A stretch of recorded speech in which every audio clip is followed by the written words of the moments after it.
Have you ever poured your entire soul, every ounce of your sweat, every drop of your hope, into a single plan, only to watch it crumble into dust right before your eyes? You did everything right. You played by the rules. You woke up before the sun and stayed up long after the world went quiet. You prayed until your voice was a whisper, begging for just one break, one yes. But instead of an opening, you heard the heavy, echoing thud of a door being bolted shut. You are met not with a reward, but with the terrifying, deafening silence of a destiny that seems to have forgotten your name. In those moments, the shadows grow long. We find ourselves shouting into the void, "Why me? Why, after all this effort, am I left with a handful of nothing?"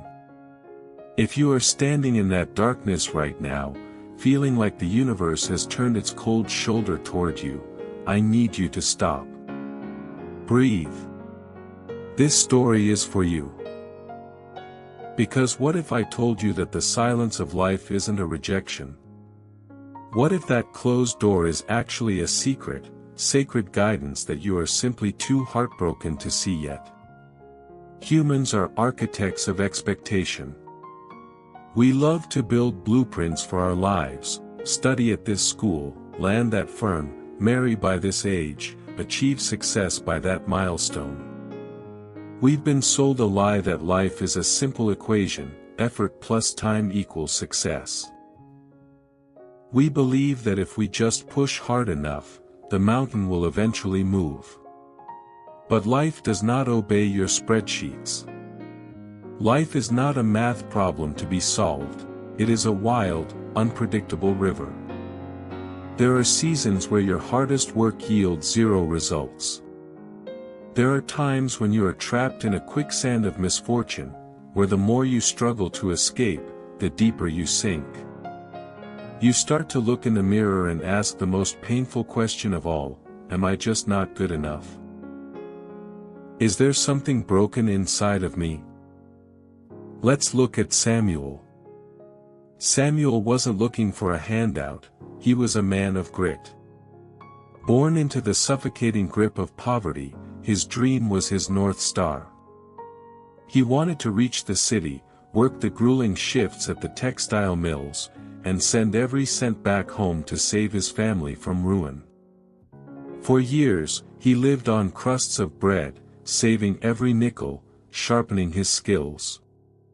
He was the hero of his own story, the embodiment of everyone who has ever fought for a better life.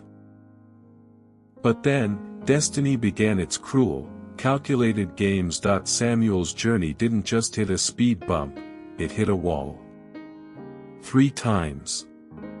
The first blow, the broken bridge. The morning of his great departure arrived. Samuel carried his small bag, his heart racing with the thrill of a new beginning. But when he reached the river, his breath caught. The massive storm overnight had turned the stream into a raging monster. The only bridge to the highway, the only way out, had been ripped from its foundations. The bus was gone. His plan was dead on day 1. Samuel gritted his teeth, it's just a test. I will find another way. The second blow, the price of blood. Weeks later, after finding a treacherous mountain pass, fate struck again. Not at his feet, but at his heart. His father suffered a catastrophic accident. Every single coin Samuel had bled for, the ticket to his future, was emptied onto a pharmacist's counter. He was broke and tethered to a bedside. He looked at the sky and roared, "Why now? Why take my savings just to keep me from the very future I earned?" The third blow, the death of hope. Desperation breeds sacrifice. Samuel decided to sell his only remaining asset, an old, faithful donkey. It was his last chip at the table. He found a buyer. He had a deal. One more night, and he'd have the funds to start again. But the sun rose on a tragedy. He walked into the stable to find the animal cold and lifeless. Disease had taken it in the dark. No road. No money. No means. Every exit was blocked. Samuel didn't just fail, he was decimated. He fell to his knees in the dirt, his fists pounding the dry earth until they bled. There were no more tears left, only a raw, jagged rage. "Why?" he screamed. "Why do you slam the door in my face the second I reach for the handle? Why give me a dream if you were just going to turn it into a nightmare?" He doubted his worth, he doubted the world's fairness, and he felt utterly, painfully abandoned. In the middle of his breakdown, his grandmother, Grammy, walked out into the yard. She didn't offer empty platitudes. She simply handed him 2 tiny seeds. "Samuel," she said softly, "go plant this first seed in that pile of jagged rocks by the gate. Then, take this second seed and plant it in the garden behind the house, where the soil is dark and the water flows." Samuel looked at her as if she were mad. "Grandma, my life is over. My dreams are dead. What do I care about seeds?" "Just do it," she replied.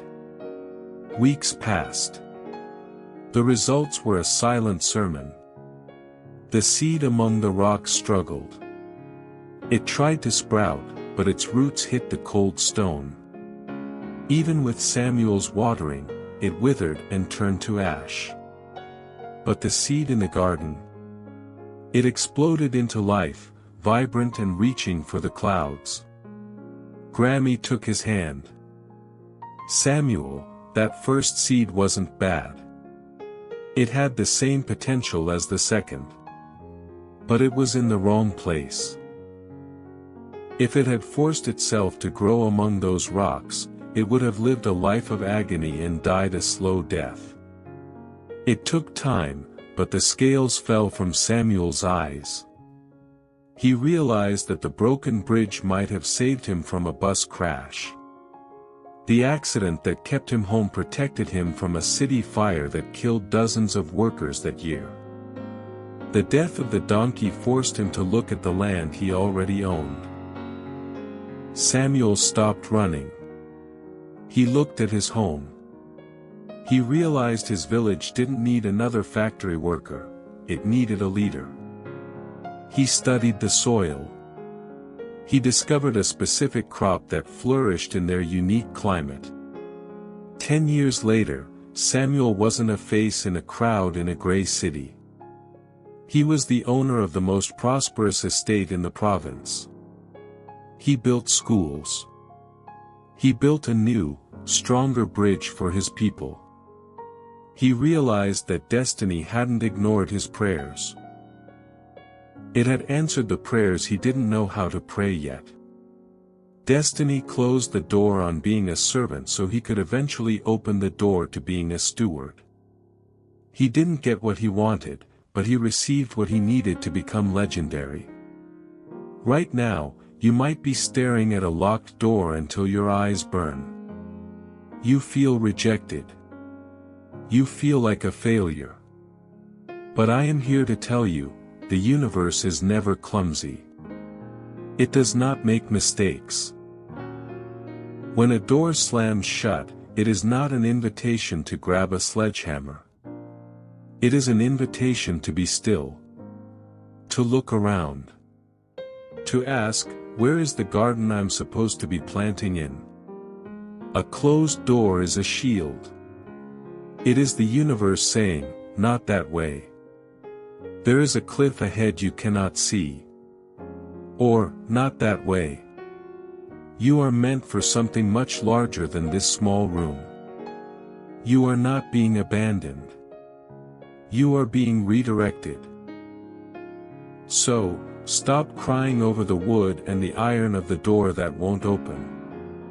turn your back to it. Look toward the horizon. There is a path being carved out for you right now, one that leads to a version of yourself you haven't even met yet. Your no today is the foundation for a yes that will change your life forever. Trust the silence. Trust the direction. Your true journey is just beginning.